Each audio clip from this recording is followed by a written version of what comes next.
Hello and नमस्कार everyone, मैं खुशी आप लोगों की बायोलॉजी एजुकेटर, आपकी बायोलॉजी मेंटोर फिर से आप लोगों का स्वागत करती हूँ एक बार and welcome back to the 30 minutes revision series जो हमारी एग्जाम की चल रही है। ठीक है, तो अभी तक हम लोग 2 चैप्टर्स जो हैं वो रिवाइज कर चुके हैं। ठीक है, life processes and the how do organisms reproduce. आज हम लोग थर्ड चैप्टर जिसके अगेन बहुत इंपॉर्टेंट है वो chapter, that is control and coordination, आज हम रिवाइज करने वाले हैं अगेन इन 30 मिनट्स ओनली। ठीक है, आप लोगों का एग्जाम भी आने वाला है, होप आप लोगों की तैयारी अच्छी चल रही होगी। अब तो रिवीजन मोड चालू हो जाना चाहिए वैसे। ठीक है, तो आज हम कंट्रोल एंड कोऑर्डिनेशन करेंगे। तो कंट्रोल एंड कोऑर्डिनेशन से आपको क्या भाई, हमारी बॉडी में हर एक चीज जो होती है वो कंट्रोल एंड कोऑर्डिनेटेड मैनर में होती है। मैं बोल रही हूँ, मैं लिख रही हूँ, ठीक है, और मैं चल रही हूँ, मैं कुछ भी कर रही हूँ, वो सब एक कंट्रोल्ड और कोऑर्डिनेटेड मैनर में होता है। मैं बोलने के साथ साथ हाथ भी चला रही हूँ, तो दोनों चीजें साथ साथ चल रही हैं, तो of course this is what coordination. ठीक है, हमारी बॉडी में हर एक चीज आपस में, अब जैसे कि हम लोगों ने खाना खाया, तो भाई अब खाना खाया तो बॉडी को कैसे पता कि भाई इस वक्त अब हम लोगों को डाइजेस्टिव जूसेस सिक्रीट करना है। तो this is all coordinated controlled by the system, by our body. ठीक है, और ये कंट्रोल एंड कोऑर्डिनेशन बहुत इंपॉर्टेंट है। अगर ये खराब हो जाएगा तो हम वॉक नहीं, मतलब कुछ भी नहीं कर पाएंगे, हम कोई फंक्शन नहीं कर पाएंगे। ठीक है, कोई भी जरा सा कोऑर्डिनेशन खराब हुआ, हम लोग चल नहीं पाएंगे, फिर नहीं पाएंगे, बहुत सारी चीजें हम लोग नहीं कर पाएंगे। तो control and coordination is very important aspect in our body. ठीक, अब कंट्रोल एंड कोऑर्डिनेशन में बेटा मेजरली 2 सिस्टम्स हमारे बहुत इंपॉर्टेंट रोल प्ले करते हैं। That is one is the nervous system and the second is the endocrine system.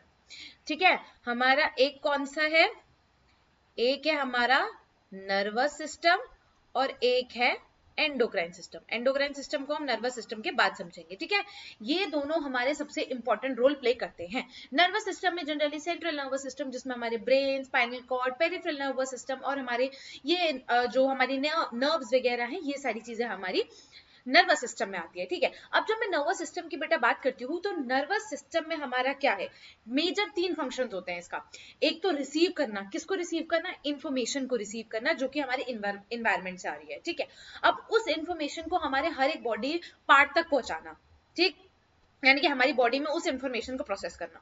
और third हमारा रिएक्शन देना। अब उस अकॉर्डिंगली जो भी उसको इंफॉर्मेशन रिसीव हुआ है नर्वस सिस्टम को एनवायरमेंट से, वो अकॉर्डिंगली उसको क्या करेगा, प्रोसेस करेगा, और फिर उसके बाद जो है रिएक्शन होगा कि कुछ हार्मोन्स रिलीज होने हैं, कि या फिर कुछ हमारे ग्लैंड्स उस तरीके से काम करेंगे, या हमारी मसल्स उस तरीके से काम करेंगी। तो ये सारा हमारा मेन 3 फंक्शंस होते हैं नर्वस सिस्टम के, रिसीव करना, प्रोसेस करना और रिएक्शन देना। ठीक है, ठीक है, यानी कि एक सेकेंड, रिसीव करना इंफॉर्मेशन को प्रोसेस करना और उसके बाद हमारा रिएक्शन देना। ये 3 चीजें हमारी इंपॉर्टेंट है नर्वस सिस्टम के फंक्शन के लिए। अब यहाँ पे 2 चीजें आती हैं, एक स्टिमुलस, एक रिस्पॉन्स। ठीक है, स्टिमुलस क्या है, हमारा वो रिएक्शन या फिर वो चीज जो हमको एनवायरमेंट से मिल रही है, वो क्या कहते हैं, कोई भी चेंज जो कि एनवायरमेंट में हो रहा है, इन्वायरमेंट में कोई भी चेंज हो रहा है जिसकी वजह से हमारी बॉडी में कोई रिएक्शन इनिशिएट होता है, उसको हम स्टिमुलस कहते हैं।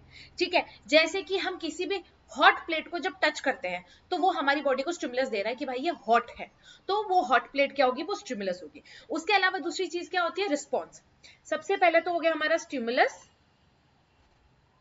ठीक, और उसके बाद आ गया हमारा रिस्पॉन्स। अब रिस्पॉन्स क्या है कि उस स्टिमुलस के अगेंस्ट में जो हमारी बॉडी ने रिस्पॉन्स दिया, यानी कि जैसे हमने हॉट प्लेट को टच किया तो हमारी हाथ एकदम से पीछे हो गया। ठीक है, तो दैट इज व्हाट रिस्पॉन्स, वो हमारी बॉडी ने उस स्टिमुलस के अगेंस्ट क्या दिया, रिस्पॉन्स दिया है। ठीक है, अब उसके बाद हम बात करते हैं बेटा किसकी, रिसेप्टर्स की। ठीक है, तो हमारी बॉडी में बहुत सारे टाइप के रिसेप्टर्स होते हैं। रिसेप्टर्स क्या है, रिसेप्टर्स जो कि उस इंफॉर्मेशन को रिसीव कर रहे हैं। ठीक है, क्या कर रहे हैं, उस इंफॉर्मेशन को रिसीव कर रहे हैं। देखो हमारे कुछ रिसेप्टर्स होते हैं जो कि क्या करते हैं, उस इन्वायरमेंटल स्टिमुलाई को डिटेक्ट करते हैं। ठीक है, तो सबसे पहले हमारा कौन सा है, फोटो रिसेप्टर, यानी कि आईज वाला, जो कि हमारी लाइट को रिसीव करता है, हम जो विजन है, जो देख रहे हैं, उस इंफॉर्मेशन को रिसीव करता है। उसके बाद आता है बेटा हमारे फोनो रिसेप्टर्स, जो कि कौन सा आता है, हमारा ईयर में आता है। ठीक है, इसमें क्या है, साउंड बैलेंस, जो भी हम सुन पा रहे हैं, कुछ भी वॉइसेस जो इन्वायरमेंट से आ रही हैं, वो भी हमारा रिसेप्टर में आता है, दैट इज हमारे इनर ईयर। और इनर ईयर का एक मेजर रोल प्ले है हमारा, साउंड में तो है यही, उसके साथ साथ बैलेंस में भी है। साउंड तो वो कर ही रहा है, पर हमारी बॉडी को बैलेंस करने का काम भी इनर ईयर का है। बहुत इंपॉर्टेंट फंक्शन है बैलेंस करना इनर ईयर का, ठीक है। उसके बाद आता है बेटा हमारा ऑल्फैक्ट्री, जो कि आता है हमारा स्मेल, दैट इज नोज, हमारी ऑल्फैक्शन, ऑल्फैक्ट्री लोब्स। ऑल्फैक्ट्री जो है हमारा स्मेल और केमिकल्स को क्या करता है हमारा, रिसीव करता है, स्मेल करता है, डिटेक्ट करता है केमिकल्स को। उसके बाद आता है हमारा बेटा गस्टेटरी, जो कि हमारे है टेस्ट बड्स, यानी कि टेस्ट को वो क्या करता है, सेंस करता है। और थर्मो रिसेप्टर्स जो कि हमारे स्किन के ऊपर प्रेजेंट होते हैं। हमारी skin is also a receptor, skin के ऊपर हमारे थर्मोरिसेप्टर्स प्रेजेंट होते हैं, जो कि टच को, हीट को और इन सबको क्या करते हैं, डिटेक्ट करते हैं, ठीक है। अब बेटा जब मैं बोल रही हूं नर्वस सिस्टम, तो नर्वस सिस्टम की जो सबसे स्मॉलेस्ट यूनिट जो है वो है हमारी न्यूरॉन। नेफ्रॉन न्यूरॉन में कंफ्यूज नहीं होना है। हमारी एक्सक्रीटरी सिस्टम, जब हमने लाइफ प्रोसेसेस पढ़ा था तो उसके अंदर हमने एक्सक्रीटरी सिस्टम देखा था। एक्सक्रीटरी सिस्टम की स्मॉलेस्ट यूनिट क्या होती है बेटा, नेफ्रॉन। पर जब हम बोल रहे हैं नर्वस सिस्टम, तो नर्वस सिस्टम की जो स्मॉलेस्ट यूनिट होती है वो है न्यूरॉन्स, ठीक है। न्यूरॉन्स होती है। न्यूरॉन क्या है, स्ट्रक्चरल यूनिट है हमारी किसकी, स्ट्रक्चरल यूनिट है हमारी नर्वस सिस्टम की, ठीक। अब ये है पूरा स्ट्रक्चर हमारा किसका, न्यूरॉन का। न्यूरॉन का स्ट्रक्चर बहुत ही इंपॉर्टेंट है, ठीक है। न्यूरॉन के स्ट्रक्चर में बेटा मेजरली 3 पार्ट्स होते हैं। एक डेंड्राइट्स, ठीक, दूसरा सेल बॉडी, ये जिसको हम एक्सॉन कहते हैं, ये वाला पार्ट, ठीक। उसके बाद आता है हमारा साइनेप्सिस, ठीक, ये हमारा सेल बॉडी और एक्सॉन। तो ये हो गया हमारा डेंड्राइट्स, ये वाला पार्ट, ठीक। ये वाला जो पूरा पार्ट है ये हमारा एक्सॉन और सेल बॉडी का हो गया। और यहाँ पीछे हमारी नर्व एंडिंग होती है, जहां पे हमारा क्या होता है बेटा, साइनेप्सिस होता है, ठीक है। तो मेन वर्ड डेंड्राइट्स क्या कर रही है, इंफॉर्मेशन को रिसीव करती है, ठीक है। जो मैं बोल रही हूं डेंड्राइट्स, ठीक है, ये क्या करती है, इंफॉर्मेशन को क्या करती है, रिसीव करती है, ठीक है। अब ये कहीं से भी कर सकती है, इन्वायरमेंट से भी कर सकती है, जैसे कि फॉर एग्जांपल डेंड्राइट्स आपकी टिप्स पे हो सकते हैं, ठीक है। तो ये यहाँ से इंफॉर्मेशन को रिसीव करेगा, तो ये इंफॉर्मेशन को रिसीव करता है, बाहर से एक्सटर्नली भी कर सकता है, या फिर इससे पहले कोई एक न्यूरॉन होगा उससे वो इंफॉर्मेशन रिसीव करेगा। तो इस तरीके से डेंड्राइट हमारी इंफॉर्मेशन रिसीव करती है। उसके बाद ये होती है, उसके बाद क्या आती है हमारी बेटा, उसके बाद आती है सेल बॉडी, ठीक है। सेल बॉडी क्या करती है, सेल बॉडी या फिर एक्सॉन, ये क्या करते हैं, ये पूरे इंफॉर्मेशन को इलेक्ट्रिकल, जो हमारी इंफॉर्मेशन हमारी बॉडी में प्रोसेस होती है वो हमारी इलेक्ट्रिकल साइनेप्सिस की फॉर्म में होती है, यानी कि इलेक्ट्रिकल फॉर्म में वो होती है। तो ये पूरी क्या होती है, यहाँ पे प्रोसेस होती है। सेल बॉडी में देखो लिखा हुआ है प्रोसेसर, और एक्सॉन क्या है हमारा, ट्रांसमिशन केबल, यानी कि वो हमारी प्रोसेस हुई सेल बॉडी में और फिर एक्सॉन से ट्रेवल होती हुई उस न्यूरॉन के एंड पे वो चली गई, ठीक है। ये जो आपको दिख रहा है ना, ये कवरिंग एक्सॉन के ऊपर, इसको बेटा हम कहते हैं माइलिन शीथ, ठीक है। ये क्या है हमारी माइलिन शीथ। उसके अलावा जब हम सेल बॉडी बोल रहे हैं तो सेल बॉडी में ये बेटा हमारा क्या है, सेल बॉडी में बहुत इंपॉर्टेंट न्यूक्लियस है, ठीक। उसके बाद ये हमारी इंफॉर्मेशन एंड में आ गई है, जिसको हम नर्व एंडिंग कह रहे हैं, और इसको हम कहते हैं बेटा साइनैप्स। साइनैप्स क्या है हमारा, पार्ट है जहां पे इलेक्ट्रिकल सिग्नल हमारे केमिकल सिग्नल में कन्वर्ट होते हैं, ठीक है। क्या है हमारा, मैं क्या बोल रही हूं, जो हमारा साइनैप्स है, साइनैप्स में क्या हो रहा है, हमारी केमिकल इंफॉर्मेशन जो है वो हमारी कन्वर्ट हो, सॉरी, हमारी जो इलेक्ट्रिकल इंफॉर्मेशन जो है, जो हमारी इलेक्ट्रिकल इंफॉर्मेशन है वो हमारी कन्वर्ट होती है केमिकल इंफॉर्मेशन में, ठीक है। वो हमारी किस में कन्वर्ट होती है, केमिकल इंफॉर्मेशन में, और फिर नेक्स्ट न्यूरॉन पे क्या होती है, ट्रांसमिट होती है। देखो यहां पर रुको, मैं आपको जरा ये इरेज करके दिखाती हूँ। देखो आपको ये दिख रहा है, ये पिछला न्यूरॉन है, मतलब कि ये एक पहले वाला न्यूरॉन है, ये दूसरे वाले न्यूरॉन का क्या है, डेंड्राइड है। ये पहले वाले न्यूरॉन का एक्सॉन है और ये दूसरे वाले न्यूरॉन का डेंड्राइड है, और इसके बीच में ये जो दिख रहा है बेटा, ये हमारे कुछ केमिकल्स होते हैं, ठीक है। इन केमिकल्स को पता है क्या कहते हैं, इन केमिकल्स को कहते हैं न्यूरो ट्रांसमीटर, ठीक है, इनको कहते हैं न्यूरोट्रांसमीटर्स।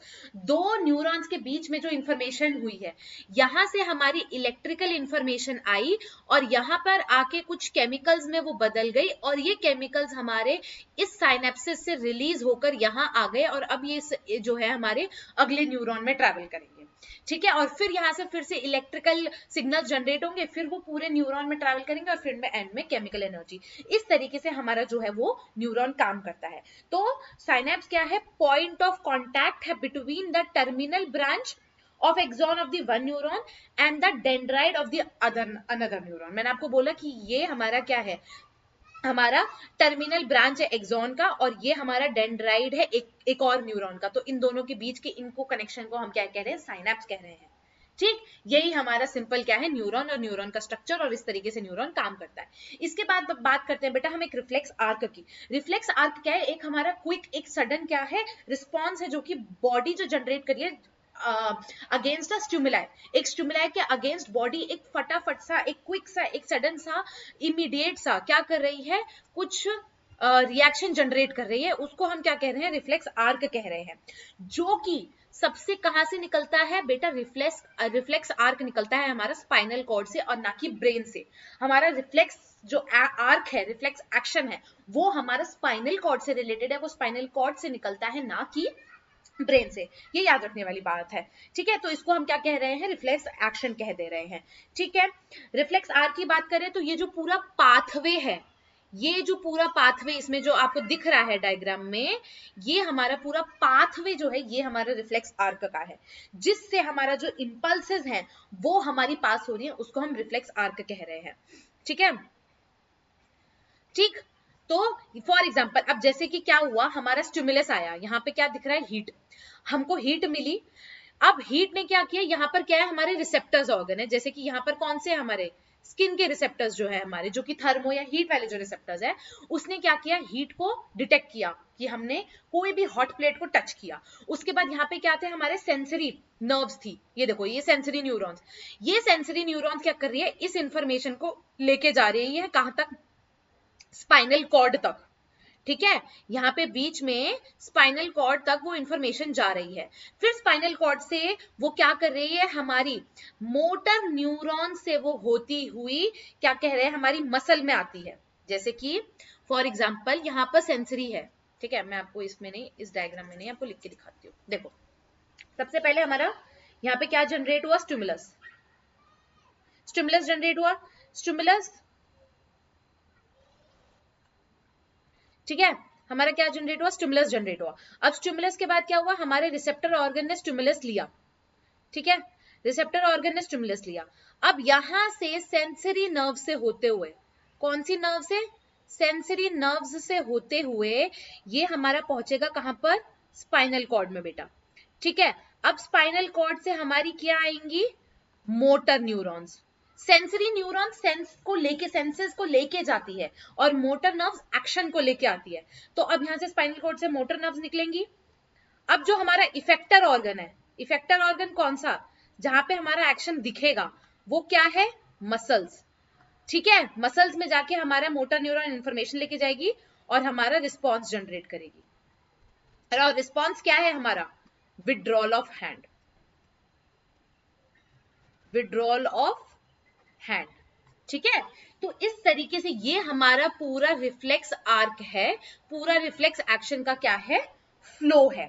ठीक है, अब जनरली बेटा जब हम रिस्पॉन्सेस की बात करते हैं ना, तो हमारे जो रिस्पॉन्सेस होते हैं, हमारे क्या जो रिस्पॉन्सेस होते हैं, एक सेकेंड।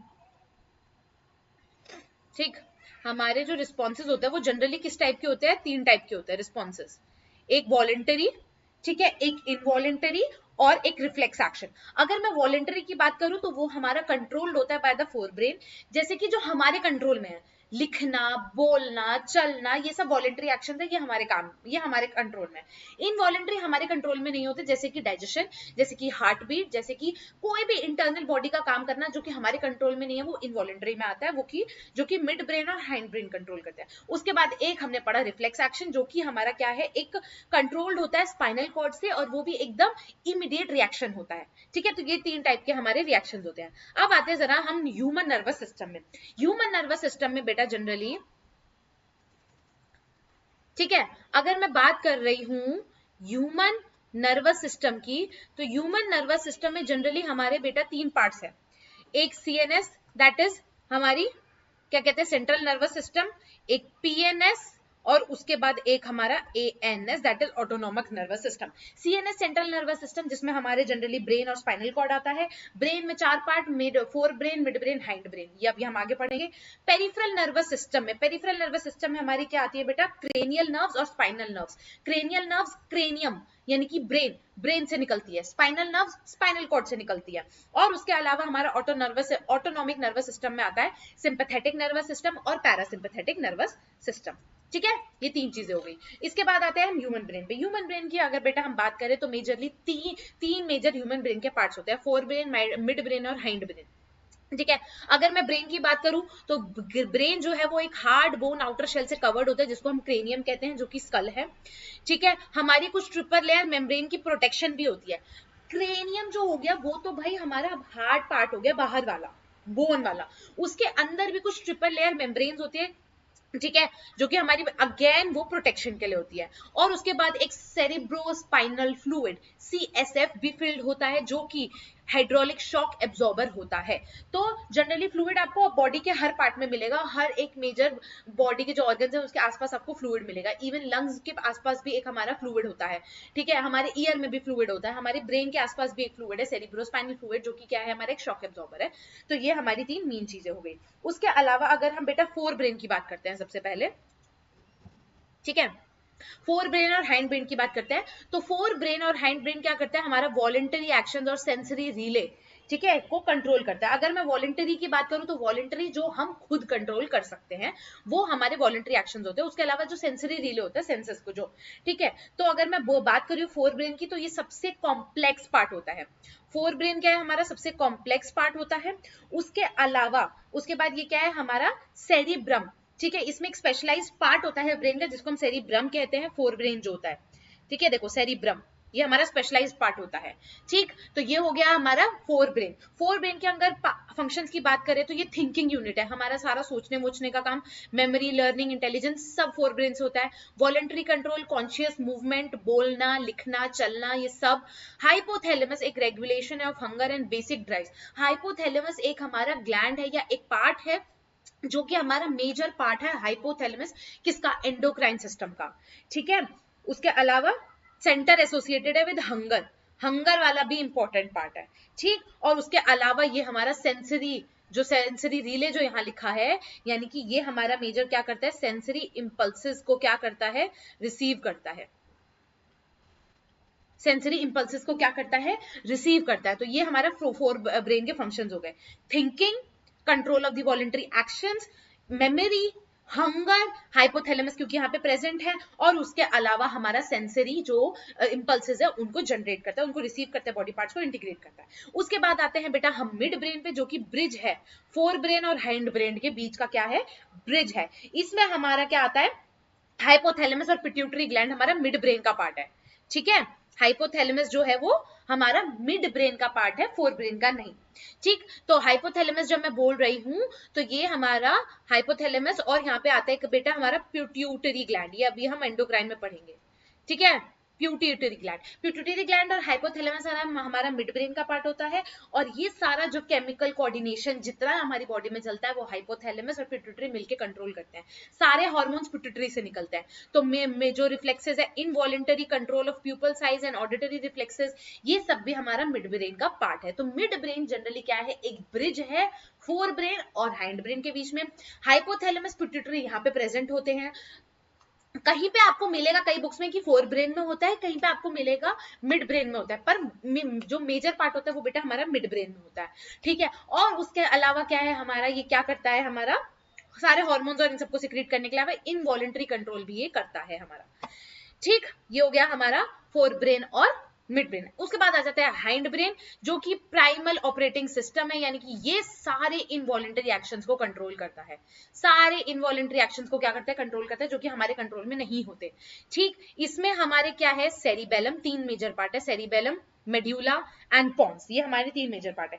सेरिबेलम की बात करें तो बेटा ये हमारा बैलेंसर है। बैलेंसर से आपको क्या समझ आ रहा है कि भाई ये पोस्चर और बैलेंस और इन सबको कंट्रोल करता है, यानी कि देखो प्रिसीजन, पोस्चर, इक्विलिब्रियम मेंटेन करना। ठीक है, इक्विलिब्रियम को, पोस्चर को, मैं ऐसे बैठी हुई हूँ, खड़ी हुई हूँ, कुछ भी कर रही हूँ, मेरी बॉडी के पोस्चर को मेंटेन करने का काम सेरिबेलम का है। हम बाइक पे राइड कर रहे हैं, वॉक कर रहे हैं स्ट्रेट, ठीक है, कुछ भी हम एक्टिविटी कर रहे हैं हमारी बॉडी जिसमें कंट्रोल की जरूरत है, पोस्चर की जरूरत है, वो सेरिबेलम कंट्रोल करेगा। उसके बाद मेड्यूला क्या करता है, हमारे सारे इनवॉलेंटरी एक्शंस को कंट्रोल करता है, जैसे कि heart beat, blood pressure, vomiting, salivation, इन सबको हमारा कौन कंट्रोल करता है, मेड्यूला, इसको हम लाइफ सपोर्ट भी कहते हैं। उसके अलावा पॉन्स, जो कि हमारा रेस्पिरेशन में मेजर इसका रोल होता है, रेस्पिरेशन रेट को कंट्रोल करता है। अगेन ये हमारे इनवॉलेंटरी एक्शंस में इन्वॉल्व है। तो ये क्या हो गया बेटा हमारा मिड ब्रेन और हाइंड ब्रेन और फोर ब्रेन के फंक्शंस। ठीक है, ब्रेन क्या है, मैंने आपको बताया कि भाई एक हमारा वो ब्रेन बॉक्स यानी कि क्रेनियम में क्या होता है, हमारा सिचुएटेड होता है। और मैं स्पाइनल कॉर्ड की अगर बात करूं, ठीक है, यानी कि हमारे पीएनएस में जो स्पाइनल कॉर्ड है, अगर मैं उसकी बात करूं तो स्पाइनल कॉर्ड में हमारा वो कवर्ड होता है किससे, वर्टिब्रल कॉलम से। जो आप एक रीढ़ की हड्डी बोलते हो, रीढ़ की हड्डी हो गई वर्टिब्रल कॉलम, उसके अंदर भी एक ट्यूब होती है जो कि हमारी क्या होती है, स्पाइनल कॉर्ड होती है। ठीक है, तो हमारा नर्वस सिस्टम और मस्कुलर टिश्यूज जो है वो हमारे सारे इन्हीं के साथ क्या है, कोऑर्डिनेटेड है। ठीक है, वो सब क्या है, आपस में कोऑर्डिनेटेड है। कूल, चलिए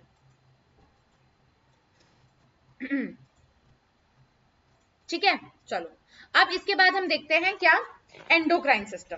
ठीक, हॉर्मोन्स, एंडोक्राइन सिस्टम। हमने क्या कहते हैं, नर्वस सिस्टम तो देख लिया कि भाई सारी चीजें हमने देख ली कि सिग्नल जनरेट हुआ, पाथ हमने देख लिया, स्पीड बहुत रैपिड और इंस्टेंट होती है, ड्यूरेशन शॉर्ट लिव्ड होती है, सिग्नल इलेक्ट्रिकल इंपल्सेस की फॉर्म में होता है। अगर हम एंडोक्राइन सिस्टम की बात करें तो वो नर्वस सिस्टम से थोड़ा अपोजिट है। उसके अंदर जो सिग्नल होते हैं बेटा वो केमिकल मैसेंजर यानी कि हार्मोन से जनरेटेड होते हैं। तो हार्मोन्स क्या है, हार्मोन्स हमारे क्या होते हैं, they are the chemical messengers जो कि सिक्रीट होते हैं in a very small amount. ठीक है, वो क्या होते हैं, हमारे सिक्रीट होते हैं बहुत ही स्मॉल अमाउंट में बाय द सम टिश्यूज या स्पेशलाइज्ड टिश्यूज जो कि डक्टलेस होते हैं, उनमें डक्ट्स नहीं होता। दो टाइप के हमारे बेटा हम जनरली पढ़ते हैं सिस्टम्स को, एक हमारा एंडोक्राइन सिस्टम होता है, एक एक्सोक्राइन सिस्टम होता है। एक्सोक्राइन सिस्टम में पता है जनरली हमारे डाइजेस्टिव जूसेस और ये सब आते हैं, क्यों, क्योंकि ये एक डक्ट के थ्रू क्या करते हैं, हमारे भेजे जाते हैं अपनी जगह पर जब मैं बोल रही हूँ एंडोक्राइन, तो एंडोक्राइन हमारे डकलेस होते हैं, ये सीधा ब्लड स्ट्रीम में छोड़ दिए जाते हैं, इसलिए हम इनको एंडोक्राइन कहते हैं। ठीक, उसके बाद पाथ क्या है इनका, ब्लड स्ट्रीम, इनकी कोई ट्यूब नहीं होती, ये सीधा ब्लड में हमारे क्या करते हैं, इनको सिक्रीट कर देते हैं, इसीलिए एंडोक्राइन सिस्टम है। इनका स्लो, बहुत स्लो डिफ्यूजन होता है, ड्यूरेशन लॉन्ग लास्टिंग होते हैं, काफी अच्छे समय तक ये लोग बॉडी में रहते हैं। ठीक है, ठीक है, ये इतनी सी बात हो गई हमारी किसकी, हमारे इंट्रोडक्शन हो गया किसका, एंडोक्राइन सिस्टम का। ठीक, अब जब मैं बोल रही हूँ एंडोक्राइन सिस्टम, तो ये हमारा कंट्रोल कोऑर्डिनेशन में हेल्प करता है, किसके थ्रू, हार्मोन्स के थ्रू, किसके थ्रू, हार्मोन्स के थ्रू। ठीक, अब मैं बोल रही हूं तो हमारा एक ग्लैंड है जहां से सारे एंडोक्राइन सिस्टम चालू होता है, पिट्यूटरी ग्लैंड, जिसको हम मास्टर ग्लैंड भी कहते हैं। पिट्यूटरी ग्लैंड क्या है, हमारा मास्टर ग्लैंड है। यहाँ पर हमारे जनरली जो हार्मोन सिक्रीट होता है वो होता है हमारा ग्रोथ हार्मोन। ठीक, रेगुलेट करता है किसको, हाइट को एंड टिश्यूज को एंड डेवलपमेंट। ठीक है, मतलब ग्रोथ से आपको समझ आ रहा है, तो ग्रोथ हार्मोन क्या है हमारा, सिक्रीट होता है पिट्यूटरी से। अगर बेटा मैं पिट्यूटरी की आपको थोड़ी सी डेफिनेशन, थोड़ा सा अगर मैं आपको एक्स्ट्रा बताना चाहूं, तो यहाँ पर हमारी दो टाइप की पिट्यूटरी होती है, एक तो एंटीरियर पिट्यूटरी और एक पोस्टीरियर पिट्यूटरी। ठीक है, हमारी दो टाइप की पिट्यूटरी है, एंटीरियर पिट्यूटरी और पोस्टीरियर पिट्यूटरी। ठीक है, हमारे मेजर सारे हार्मोन्स एंटीरियर पिट्यूटरी से होते हैं, और पोस्टीरियर पिट्यूटरी से हमारे सिर्फ दो ही हार्मोन्स होते हैं, जो कि होता है वेसोप्रेसिन और ऑक्सीटोसिन। सिर्फ यही दो हार्मोन्स है जो पोस्टीरियर से निकलते हैं, बाकी सारे पिट्यूटरी, बाकी सारे हार्मोन्स हमारे एंटीरियर पिट्यूटरी से निकलते हैं। ठीक, इनका जो निकलने का सिग्नल है ना पिट्यूटरी से कि भाई तुमको अब निकलना है, तो वो हाइपोथैलेमस इनको देता है कि भाई तुमको अब सिग्नल मिल रहा है। तो देखा जाए तो सारी चीजें कंट्रोल हाइपोथैलेमस से हो रही है, बट फिर भी मास्टर ग्लैंड कौन है? हमारा पिट्यूटरी है। तो हाइपोथैलेमस से इंफॉर्मेशन जा रही है कि भाई तुमको अब रिलीज होना है। तो पिट्यूटरी में अब हमारा एक उसको सिग्नल मिला कि भाई तुमको अब ग्रोथ हार्मोन क्या करना है? रिलीज कराना है। तो हमारा पिट्यूटरी से एक हार्मोन निकलता है, सबसे पहला है हमारा ग्रोथ हार्मोन, जो कि हाइट वगैरह को रेगुलेट करता है। अगर उसकी मेल फंक्शनिंग हो गई, देखो बेटा हमारी बॉडी में अगर कोई चीज ज्यादा हो जाए तो भी खराब है, कोई चीज कम हो जाए तो भी खराब है। कम हो जाती है तो डेफिशिएंसी हो जाती है, ज्यादा हो जाती है तो टॉक्सिकेशन हो जाती है, या टॉक्सिसिटी हम इसको कहते हैं। ठीक है, तो हमारी बॉडी में इसलिए हर एक चीज कंट्रोल्ड रहती है, एक कोऑर्डिनेटेड मैनर में रहती है कि भाई इतना ही अमाउंट चाहिए। तो अगर फॉर एग्जांपल ग्रोथ हार्मोन की कमी हो गई तो हमें डॉर्फिज्म हो जाएगा, और अगर बहुत ज्यादा हो गया तो जाइजेंटिज्म हो जाएगा। ठीक है, तो अगर ग्रोथ हार्मोन की डेफिशिएंसी होती है तो डॉर्फिज्म होता है। ये एक बीमारी का नाम है। अगर आपने कहीं अपने आसपास बोने वगैरह देखे हो, जिनको हम बोना कहते हैं, वो हमारे डॉर्फिज्म है। और जाइजेंटिज्म एक्सेस अगर बहुत ज्यादा हो जाता है तो हमारा जाइजेंटिज्म हो जाता है। इसका जो एग्जाम्पल है, बहुत देखा होगा आपने, सुना है Khali. Khali is the perfect example of gigantism. ठीक है, उसके ग्रोथ हार्मोन, उसमें ग्रोथ हार्मोन बहुत ज्यादा निकल गए थे। ठीक, उसके बाद आता है हमारा दूसरा, एक हमारा ग्लैंड है थायराइड ग्लैंड। ये हमारा यहाँ ब्रेन के अंदर प्रेजेंट नहीं होता। थायराइड ग्लैंड हमारा सिचुएटेड होता है अराउंड अराउंड व्हाट? हमारा ट्रकिया। ठीक है, अराउंड ट्रेकिया हमारा, यहाँ नेक के पास हमारा थायराइड ग्लैंड क्या होता है? प्रेजेंट होता है। अब थायराइड ग्लैंड क्या होता है? हमारा ब्रेन से, यानी कि एंटीरियर पिट्यूटरी से क्या आता है? सिग्नल आता है। ठीक है, एंटीरियर पिट्यूटरी से क्या आता है? सिग्नल आता है हमारा थायराइड ग्लैंड को। थायराइड ग्लैंड को वो क्या जाता है? सिग्नल जाता है, और वहां से वो क्या रिलीज करता है? Hormone thyroxine. क्या, कौन सा हार्मोन रिलीज करता है? थायरॉक्सिन, जो कि हमारा मेटाबॉलिज्म, कार्ब, फैट और प्रोटीन में बहुत ज्यादा इंपॉर्टेंट रोल प्ले करता है। आप अगर आपने सुना हो, अपने आसपास किसी को बोल देते हो कि भाई इसको थायराइड हो गया है, ठीक है, तो उसको वो वाली प्रॉब्लम हो गई कि उसकी या तो जो थायरॉक्सिन हार्मोन कम हो गया या थायरॉक्सिन हार्मोन ज्यादा हो गया, तो हम बोलते हैं कि थायराइड की प्रॉब्लम हो गई है। ठीक है, इसमें आयोडीन बहुत ही ज्यादा इंपॉर्टेंट है। जैसे कई बार क्या कहते हैं कि लोग ना नमक खाना बंद कर देते हैं, तो नमक खाना एकदम बंद नहीं करते हैं, या फिर वो काला नमक जो पिंक सॉल्ट होता है, या फिर जो व्रत वाला नमक होता है, वो खाना चालू कर देते हैं। बट नहीं, हमको नमक खाना होता है, राइट अमाउंट में कम खा सकते हैं, पर इंपॉर्टेंट होता है। क्यों? क्योंकि उसके अंदर आयोडीन प्रेजेंट होता है, और आयोडीन थायरॉक्सिन हार्मोन की फॉर्मेशन में बहुत इंपॉर्टेंट रोल प्ले करता है। हमारा जो थायराइड हार्मोन, थायराइड ग्लैंड से जो थायरॉक्सिन निकलता है, जिसको हम T4, दो हार्मोन निकलते हैं, T4 और T3। ठीक है, T4 और T3, तो ये दो हार्मोन निकलते हैं। इन दोनों की फॉर्मेशन में आयोडीन बहुत मेजर रोल प्ले करता है, इसलिए नमक खाना बहुत ज्यादा जरूरी होता है। उसके अलावा अगर मैल फंक्शनिंग हो गई, आयोडीन की कमी हो गई, तो हमको एक बीमारी हो जाती है जिसको कहते हैं हम गोइटर। ये पूरा स्वेल हो जाता है, swelling neck due to the iodine की डेफिशिएंसी। आयोडीन की डेफिशिएंसी से हमें क्या हो जाता है? गोइटर हो जाता है। ठीक, उसके बाद आते हैं बेटा, थायराइड हो गया, पिट्यूटरी से ग्रोथ हार्मोन निकल रहा है। इसके बाद आता है बेटा हमारा एडर्नल ग्लैंड। एडर्नल ग्लैंड्स बेटा हमारे किडनी के ऊपर, ये देखो आपको दिख रहे हैं, किडनी के ऊपर हमारे कोन शेप के क्या है? हमारे ग्लैंड्स प्रेजेंट होते हैं। इनसे एक हार्मोन निकलता है एड्रेनलिन। एड्रेनलिन, जब हम बोलते हैं किसी को बहुत ज्यादा एड्रेनलिन रश हो गया है, उसको बहुत गुस्सा आ रहा है, फाइट एंड फ्लाइट के मोड में वो चला गया है, तो वो हमारा हार्मोन होता है एड्रेनलिन हार्मोन। ठीक है, इसको हम फाइट एंड फ्लाइट वाला हार्मोन भी कहते हैं। और ये हमारा, इसका मेजर रोल होता है हमारा क्या? ब्लड प्रेशर को बढ़ाने में, हार्ट रेट को बढ़ाने में, मसल्स को डाइवर्ट कर दें ब्लड के इमरजेंसी एनर्जी के लिए, कार्बोहाइड्रेट का मेटाबॉलिज्म में, कार्ब के मेटाबॉलिज्म में भी रोल प्ले होता है इसका। ठीक है, तो ये सब हमारा एड्रेनलिन ग्लैंड का, एड्रेनलिन रश जो हम कहते हैं, वो हमारा फाइट एंड फ्लाइट वाला हार्मोन है एड्रेनल। इसके बाद आता है बेटा हम पेनक्रियास पे। ठीक है, अगर बेटा मैं पेनक्रियास की बात करूं तो पेनक्रियास से हमारा हार्मोन निकलता है इंसुलिन। आप एक बार सुनते होंगे कि भाई इसको शुगर हो गया है, तो या तो उसको इंसुलिन बहुत ज्यादा बनने लगे, या इसको इंसुलिन की कमी हो गई है। ठीक है, लोअर ब्लड शुगर। ठीक है, इंसुलिन, इंसुलिन का क्या काम होता है? इंसुलिन का जनरली काम होता है हमारा, क्या कहते हैं, ब्लड स्ट्रीम में से शुगर को लेना और डाइजेस्ट करना। अब बेटा अगर किसी में इंसुलिन नहीं बनता है तो वो ब्लड में ही शुगर घूमती रहती है, जिसकी वजह से बोलते हैं कि भाई इसकी ब्लड शुगर बहुत ज्यादा आई है। सिंपल सा मैं अगर आपको फंक्शनिंग बताऊं, तो इंसुलिन क्या कर रहा है? इंसुलिन ब्लड में है, वो क्या करता है, शुगर के ऊपर जाता है, शुगर को बांधता है, शुगर को बोलता है कि चल चल मेरे पीछे पीछे चल, वो उसको पीछे पीछे मसल्स में ले जाता है, उसको पीछे पीछे लिवर में ले जाता है, और उसको बोलता है कि भाई तुम इसके अंदर जाओ, और वो शुगर्स जो होती है वो इंसुलिन की मदद से ही इसके अंदर एंटर कर पाती है। ठीक है, अब अगर इंसुलिन ही नहीं है, उसको गाइड करने वाला कोई नहीं है शुगर को, कि तो वो कैसे जाएंगी, वो तो ब्लड में रहेंगी, तो वो जब ब्लड में ही घूमती रहती है तो उसकी वजह से क्या होती है, हमारी ब्लड शुगर जो है वो बढ़ जाती है। ठीक है, तो हमारी ब्लड शुगर लेवल कंट्रोल करते हैं। पैथोलॉजी में इसको हम डायबिटीज कहते हैं, दैट इज इंसुलिन का डेफिशिएंसी। ठीक है, यहाँ पर हमारे डायबिटीज टाइप 1, टाइप 2, डायबिटीज मिलिटस, ठीक है, ये हमारे टाइप की डायबिटीज होती है। ठीक है, मैं बहुत ज्यादा डेप्थ में जानबूझ के जा रही हूँ क्योंकि ये रिविजन है हमारी। उसके बाद है हमारी रिप्रोडक्टिव हार्मोन और प्यूबर्टी। रिप्रोडक्टिव हार्मोन, अगर मैंने हाउ डू ऑर्गेनिजम्स रिप्रोड्यूस में आपको बताया था, दो हार्मोन्स है, मेल में टेस्टोस्टेरोन, फीमेल में एस्ट्रोजन और प्रोजेस्टेरॉन। अगर हम मेल्स में बात करें तो टेस्टीज जो है ग्लैंड, उनमें से हार्मोन निकलता है टेस्टोस्टेरोन, जो कि स्पर्म का प्रोडक्शन, वॉइस के deepening, facial hair growth, muscle development, इन सब में हेल्प करता है। और ओवरी से हमारा एस्ट्रोजन और प्रोजेस्टेरॉन निकलता है, जो कि मेंस्ट्रुअल साइकिल को इनिशिएट करने में, बॉडी के चेंजेस में। और प्रोजेस्टेरॉन मेजर रोल प्ले करता है बेटा प्रेगनेंसी में मेंटेनेंस को। जब हम बोल रहे थे inner lining of the uterus, तो उसको मेंटेन करने में कौन काम करता है, ये प्रोजेस्टेरॉन काम करता है। और ये दोनों हार्मोन्स कहां से निकलते हैं बेटा, ओवरी से निकलते हैं। ठीक, ये इतनी सी बात हो गई हमारी एंडोक्राइन सिस्टम की। ठीक है, ये इंसुलिन का आपको क्या बता रखा है, मैकेनिज्म बता रखा है। ठीक, जैसे कि हमारा ब्लड शुगर बढ़ा, पेनक्रियाज ने डिटेक्ट किया और सिक्रीट किया क्या, इंसुलिन। ठीक है, ये देखो हमने खाना खाया, खाना खाते ब्लड शुगर बहुत बढ़ गया, उसके बाद पेनक्रियाज ने उसको ब्लड शुगर को डिटेक्ट किया, सिक्रीट किया इंसुलिन। अब उसके बाद ब्लड शुगर जो है वो कम हो गई, कैसे कम हुई, कि इंसुलिन ने एक एक शुगर को पकड़ा और चलो चलो मेरे पीछे पीछे चलो, मैं तुमको लेके जाता हूँ, तो वो मसल्स में ले गया, लिवर में ले गया, यहाँ सब ले गया, ताकि वो यूटिलाइज हो जाए और डाइजेस्ट हो जाए, और फिर पेनक्रियाज स्टॉप कर देता है सिक्रीशन को। ठीक है, अब उसको कैसे पता कि भाई कम होना है या ज्यादा होना है, तो इसको कैसे पता, तो यहाँ पर बेटा एक टर्म काम करती है हमारी, फीडबैक मैकेनिज्म। एक टर्म हमारा या एक चीज काम करती है जो कि हमारा फीडबैक मैकेनिज्म।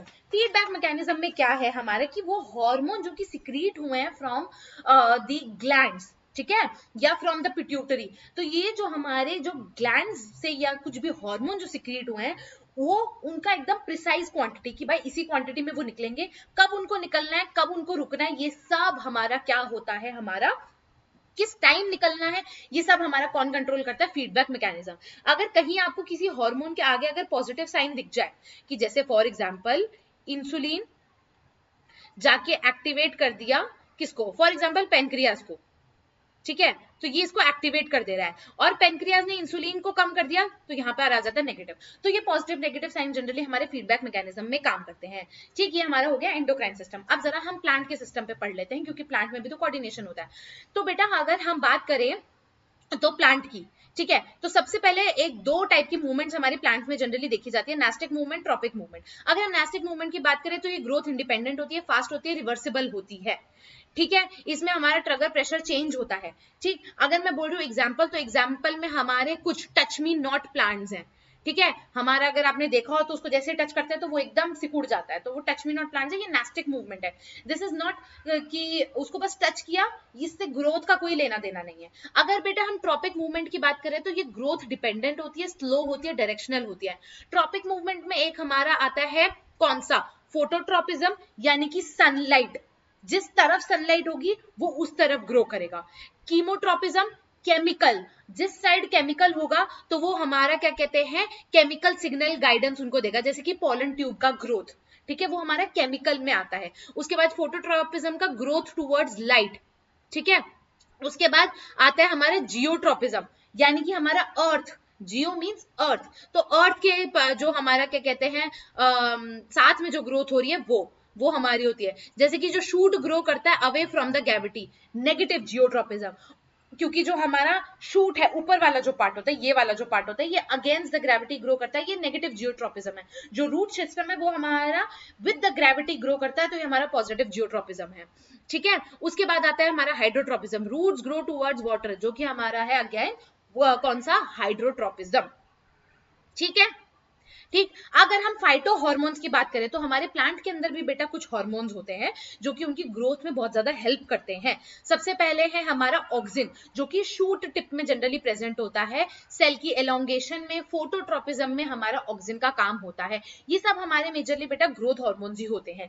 ठीक है, तो ये क्या है, हमारे प्रमोटर्स होते हैं। कौन? ये ग्रीन मार्कर्स जो है, ऑक्सिन, जिबर्लिन, साइटोकाइनिन, ये क्या है, हमारे प्रमोटर्स है। ये प्रमोट करते हैं। ऑक्सिन शूट टिप का ग्रोथ प्रमोट करता है। ये जनरली शूट टिप पे या अपर वाला जो पार्ट होता है शूट वाला, उसकी ग्रोथ प्रमोट करता है। जिबर्लिन स्टेम की ग्रोथ को, ग्रोथ एंड सीड की जर्मिनेशन। जिबर्लिन ऐसे भी स्टेम की ग्रोथ को, ऐसे भी स्टेम की यानी कि लेंथ और गर्थ, गर्थ जो होती है वो भी, और उसके अलावा सीड की जर्मिनेशन में, सीड का जर्मिनेट होना उसमें भी हेल्प करता है। और साइटोकाइनिन फ्रूट और सीड में रैपिड सेल डिवीजन करवाता है। अब अगर हम इनहिबिटर्स की बात करें बेटा, तो हमारे एब्सिसिक एसिड और इथाइलिन दो हमारे मेजर हॉर्मोन्स हैं।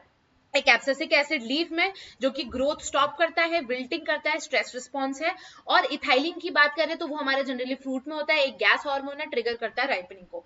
तो अगर हम लीव्स वगैरह, जब लीफ फॉल हो जाती हैं या गिर जाती हैं और वो एकदम सूखी हो जाती हैं, वो हमारा एब्सिसिक एसिड, और जब फ्रूट सड़ने लगते हैं तो उसमें हमारा इथाइलिन का काम होता है। ठीक, ठीक है बेटा। तो ये हमने बात कर ली, ये एक बेसिक हमारा नर्वस सिस्टम, एंडोक्राइन सिस्टम और प्लांट में है डिफरेंस। सिग्नल यहाँ पे नर्वस में इलेक्ट्रिकल इंपल्स, एंडोक्राइन में केमिकल, और प्लांट में भी केमिकल में फाइटो हॉर्मोन्स। हम में फाइटो हॉर्मोन्स नहीं होते हैं, हम में हॉर्मोन्स होते हैं। ह्यूमन में हॉर्मोन्स होते हैं, प्लांट में फाइटो हॉर्मोन्स होते हैं। स्पीड नर्वस सिस्टम की बहुत तेज होती है, एंडोक्राइन में थोड़ी स्लो होती है, और ये वेरिएबल होती है अकॉर्डिंग टू दी सिस्टम कौन सा है। स्ट्रक्चर जनरलाइज्ड है, ब्रेन सीएनएस, डिसेंट्रलाइज्ड है, ग्लैंड्स अलग अलग अलग अलग जगह, ऐसे कोई सेंटर नहीं है। ठीक है, और ये भी डिसेंट्रलाइज्ड है। तो सर्वाइवल जो है वो हमारी कोऑर्डिनेशन बहुत इंपॉर्टेंट है। अगर हमको सर्वाइव करना है तो बॉडी कोऑर्डिनेशन हमारा बहुत इंपॉर्टेंट है। यहाँ आपका कंट्रोल एंड कोऑर्डिनेशन का रिवीजन खत्म होता है, और मैंने आपको पूरा चैप्टर जो है वो बहुत अच्छे से रिवाइज करा दिया है। ठीक है, अब आप इस वीडियो को देखिएगा, अपनी एनसीईआरटी देखिएगा। मैंने मेजर टॉपिक्स जो हैं बेटा वो पूरे कवर करा दिए हैं, और बस आपका ये यहाँ पर मैं कंट्रोल एंड कोऑर्डिनेशन को रोकती हूँ और खत्म करती हूँ। मैं आपसे अगले चैप्टर में मिलूंगी, जो कि मैं अगेन आपको अगला चैप्टर रिवाइज करूंगी। तब तक आप देखिए, रिवाइज कीजिए, and all the best for your exam.